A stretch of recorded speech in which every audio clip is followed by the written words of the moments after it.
धरती माता, हम इसे कहते हैं भारत माता। यहां देवियों का नाम पहले लिया जाता है, तो कैसे नैरेटिव बदला जाता है कि इस देश की महिलाओं का दिमाग खराब कर दो, देश अपने आप खत्म हो जाएगा। साउथ अफ्रीका की एक बहुत बड़ी यूनिवर्सिटी में कहा गया था कि किसी भी देश को बर्बाद करने के लिए वहां पे बम, बारूद, गोला, असला दागने की, मिसाइल दागने की जरूरत है ही नहीं। आप उस देश की सामाजिक व्यवस्था, सांस्कृतिक व्यवस्था, शैक्षणिक व्यवस्था और पारिवारिक व्यवस्था को खत्म कर दो, वो देश अपने आप खत्म हो जाएगा। अब यही षड्यंत्र चल रहा है। कैसे चल रहा है? 3 स्टेज पे काम होता है। 25 वर्ष तक की बच्चियों को बिगाड़ने का काम बॉलीवुड अपने टीवी सीरियल के माध्यम से करता है। 25 से 35 वर्ष की शादीशुदा महिलाओं का जीवन और उनके परिवार को बर्बाद करने का काम एकता कपूर जैसी महिलाएं अपने टीवी सीरियल के माध्यम से करती है।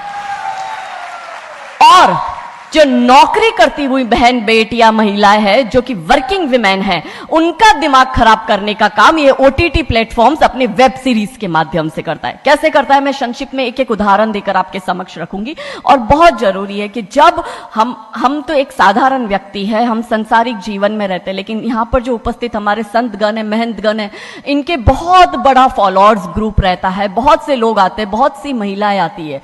ये बात वहां तक पहुंचे क्योंकि वो यहां पर उपस्थित नहीं है, पर हमें पता है कि वीडियो के माध्यम से हमारे संत श्री, हमारे महंत श्री हमारी ये वाणी जो है उन तक पहुंचाएंगे कि कैसे करते हैं। ये एक फिल्म बनाते हैं, 25 वर्ष तक की बच्चियों को कैसे बिगाड़ना है।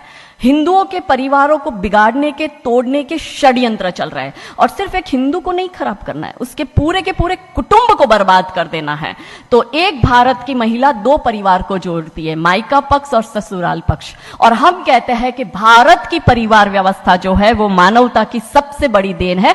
तो इसी व्यवस्था को खत्म कर दो। कैसे कर दो? तो ये एक फिल्म बनाते हैं, अतरंगी रे। हमारी क्योंकि दीदी भी यहां उपस्थित है जो कि सेंसर बोर्ड में सदस्य है, तो हम इतना उनसे विनती करेंगे कि हमारी ये बात भी उन तक पहुंचाए।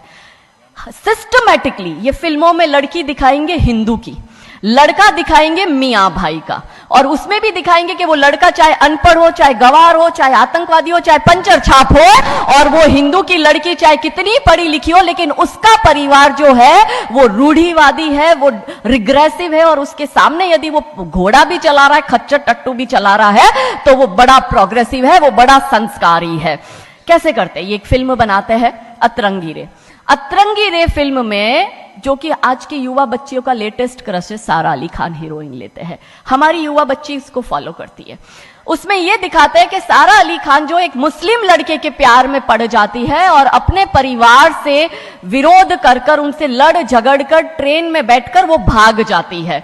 उसी ट्रेन में एक संवाद होता है उस पिक्चर के हीरो का और उसी हीरोइन का। दोनों अपनी अपनी लव स्टोरी शेयर करते हैं।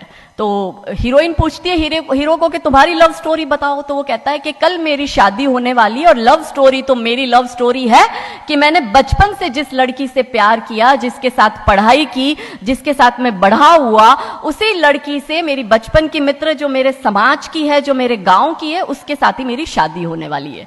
तो वो हीरोइन कहती है अरे ये और कोई लव स्टोरी है, ये लव स्टोरी नहीं हो सकती। तो हीरो पूछता है तो फिर क्या हो सकती है लव स्टोरी? तो वो कहती है कि मैंने एक मुस्लिम लड़के से प्यार किया है, मैं ठाकुरों की लड़की हूं, पूरा समाज, पूरा घर, पूरा परिवार मेरे खिलाफ है, और मैं उन सबको ठोकर मारकर, उनकी भावनाओं को ठोकर मारकर अभी ट्रेन में बैठकर भाग रही हूं उस लड़के से शादी करने के लिए।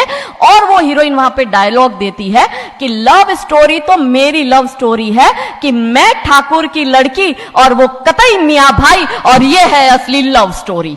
तब हमारी 13, 14, 15 साल की युवा बच्ची, जिसके शरीर में हार्मोन्स चेंज होते हैं, आकर्षण होता है विपरीत व्यक्ति के लिए, तब वो आकर्षण में ये सोचती है कि हिंदू होके हिंदू बॉयफ्रेंड नहीं रखना, हिंदू होके हिंदू से प्यार नहीं करना। आप इतिहास में छपेगी, आपकी लव स्टोरी तभी बनेगी जब आप किसी मियां भाई से प्यार करेगी और उससे शादी करेगी। तो कैसे सिस्टमैटिकली ये स्लो पॉइजन बॉलीवुड की फिल्मों के माध्यम से फ्रेजाइल माइंड में डाला जा रहा है। और आज देखो कि क्यों समाज में लव जिहाद के केस बन रहा है, और उसका सबसे बड़ा और मुख्य कारण बॉलीवुड है, क्योंकि इन बॉलीवुड वालों ने हमारी बेटियों को हादी रानी और रानी चिन्नमा रानी अब्बा का नहीं दिखाया। इन बॉलीवुड वालों ने हमारी बेटियों को करीना खान दिखाया है ताकि वो अपनी कोख से तैमूर और जहांगीर पैदा करे। ये बॉलीवुड वाले लव स्टोरी पर फिल्म बनानी है तो ये हादी रानी और राजा रावत सिंह चुड़ावत पर क्यों नहीं बनाते?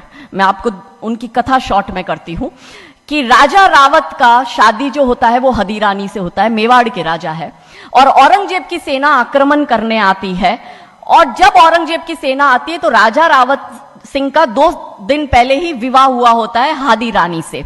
तो राजा जी की इच्छा नहीं होती कि मैं युद्ध लड़ने जाऊं, तो हादी रानी बड़े क्रोधित होते हैं। वो कहते तुम मेरी चिंता छोड़ो, तुम अभी इस मातृभूमि की रक्षा के लिए, इस धर्म की रक्षा के लिए आप युद्ध भूमि में जाओ और आप मेरी चिंता मत करना। यदि आप बलिदान भी हो जाओगे तो मैं प्राउडली अपने आप को आपकी विधवा कहूंगी।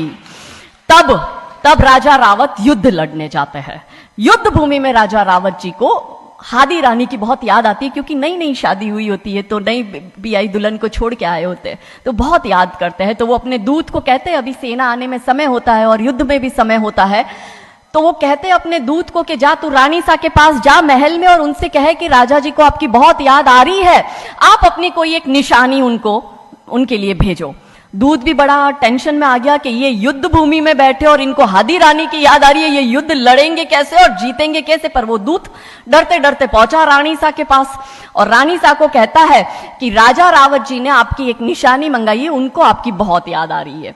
तो रानी सा बहुत क्रोधित हो जाते कि ये मेरा पति कैसा, ये युद्ध लड़ेगा कैसे, औरंगजेब की इतनी बड़ी विशाल सेना है, यदि जहां युद्ध भूमि में बैठकर उसको रणनीति बनानी है वहां वो मेरी निशानी मंगवा रहा है। तब हमारी हादी रानी क्रोधित होती है, हाथ में तलवार लेती है, अपनी गर्दन काटती है, थाल में सजा के दूत को देती है और कहती है जा तेरे राजा को जाके दे देना मेरी निशानी। तब वो दूत युद्ध भूमि में जाता है, राजा जी को हादी रानी की निशानी यानी कि उनका कटा हुआ मुख देता है। राजा जी बड़े दुखी हो जाते हैं, उनको लगता है उनसे बहुत बड़ी गलती हो गई। राजा जी रानी की अंतिम इच्छा समझ जाते हैं, रानी जी के लंबे बाल होते हैं, उन बाल की वो माला बनाते हैं, उनके मुख की माला बनाते, वो युद्ध लड़ते हैं, औरंगजेब से युद्ध जीतते हैं और जीतने के बाद राजा रावत वहीं युद्ध भूमि में अपना बलिदान देते, अपनी गर्दन काटकर वहीं अपने जीवन का त्याग करते हैं। यह है लव स्टोरी। पर बॉलीवुड इस पर फिल्म नहीं बनाएगी कि इतिहास चुराए नहीं है, हमने इतिहास बनाए हैं और लाखों शीश कटे हैं रण में, तब जाके हिंदू कहलाए हैं। ये महान गौरवशाली इतिहास हमारा, पर बॉलीवुड इसका इतिहास हमारे समक्ष आने नहीं देता। अब रहा 25 से 35 वर्ष की महिला, कैसे बिगाड़ती है एकता कपूर। वही sari, typical dress, typical getup, पीछे उसकी सीरियल में एकता कपूर की सीरियल में पीछे बहुत बड़ी अंबे मां की मूर्ति दिखाएंगे कैसे हिंदू महिला को, क्योंकि परिवार खत्म करना है हिंदुओं का। तो वो एक से प्यार करेगी, शादी दूसरे से करेगी, जीवन में तीसरा पुरुष आएगा, फिर दूसरा मर जाएगा, फिर उसको चौथा पसंद आने लगेगा, फिर जो मर गया वो जिंदा हो जाएगा, फिर कंफ्यूज हो जाएगी किसके साथ जाऊं, दूसरे के साथ कि चौथे के साथ। क्या हमारी भारतीय महिलाएं, क्या हमारी हिंदू महिलाएं, सबसे बड़ा प्रश्न यह है कि क्या हम 4-4 पुरुषों के साथ अफेयर करते हैं? क्या ये हमारा सम्मान है? और अगर यदि हम सब एक होकर इसके लिए नहीं बोलेंगे तो ये आवाज नहीं उठेगी। और दुख की बात यह है कि ऐसी एकता कपूर जैसी महिलाएं जो घर तोड़ने का काम कर रही है, इनको पद्मश्री अवार्ड मिल जाता है। कैसे मिलता है? भारत सरकार से इस भूमि पर खड़े होकर मैं निवेदन करती हूं कि आप ऐसी महिलाओं के पद्मश्री वापस लो, क्योंकि ये महिलाएं हिंदू परिवारों के मकान, घर तोड़ने का काम कर रही है।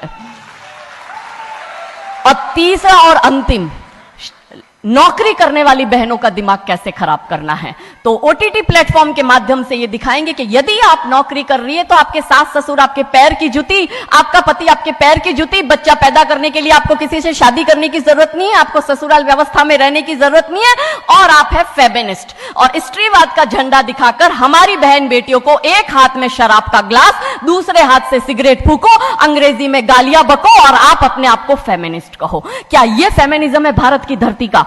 ये कभी नहीं हो सकता। रानी चिन्नमा, रानी अब्ब का फेमिनिज्म का उदाहरण है। और दूर जाने की जरूरत नहीं है, हमारी परम पूजनीय दीदी मां साध्वी रितंबरा दीदी मां फेमिनिज्म का सबसे बड़ा उदाहरण हमारे समक्ष है। रानी नायका देवी, रानी लक्ष्मीबाई हमारे लिए फेमिनिज्म का सबसे बड़ा उदाहरण है। तो यहां उपस्थित सभी महानुभावों से हम यही विनती करते हैं कि फिल्म के माध्यम से ड्रग्स, अश्लीलता और गाली गलौच ये दिखाने के सिवाय कुछ नहीं होता। तो हम सब मिलकर एक साथ एक आवाज उठाए कि इन चीजों का बंद होना बहुत जरूरी है, क्योंकि आने वाली पीढ़ियों को बर्बाद करने का काम ये लोग अपने टीवी सीरियल और फिल्मों के माध्यम से कर रहे हैं। और क्योंकि शुरुआत भगवान राम जी के नाम से करी थी, तो अंत भी हम भगवान राम जी के नाम से करना चाहेंगे कि कौन है राम। राम जो है चेतना है, बिंदु है, बिंदु जिससे प्रस्फुटित है तेज, तेज जो कि इस समस्त सृष्टि की रचना की कल्पना का हेतु है, अनाम है, अनाम जो है पंक्ति में प्रथम, प्रथम है धर्म धैर्य का